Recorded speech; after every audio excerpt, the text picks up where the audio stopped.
Heavy rainfall in Uttarakhand over the past 3 days has flooded roads and buildings, destroyed bridges, and overflowing rivers, leaving locals and tourists stranded, some in remote and dangerous locations. According to news agency PTI, at least 5 people, including 3 laborers from Nepal, have been killed so far.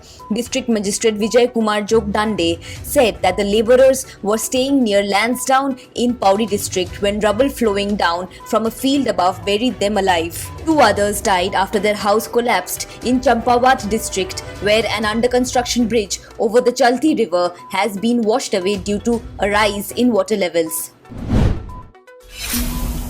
Yesterday, while addressing a gathering, AIMIM Chief Asaduddin Owaisi said that Prime Minister Narendra Modi never speaks on the issue of the hike in fuel prices and that of China sitting in Ladakh.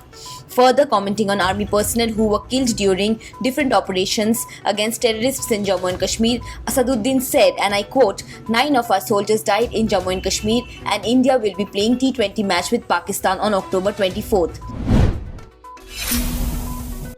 A Shiv Sena leader filed a petition to the Supreme Court claiming that Aryan Khan's fundamental rights are being violated and he is a victim of a vendetta by an officer of the Narcotics Control Bureau whose wife failed to make it in the film industry.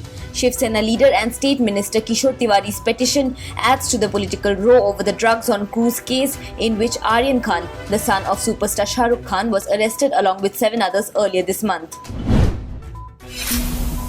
External Affairs Minister S. Jaishankar partook in the first quadrilateral meeting with his counterparts from the US, Israel and the UAE on ways to expand economic and political cooperation in the Middle East and Asia, including through trade and enhancing maritime security.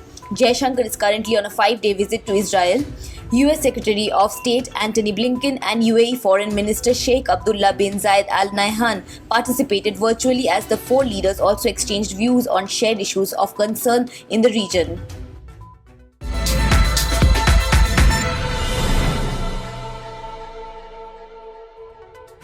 Subscribe to One India channel and never miss an update.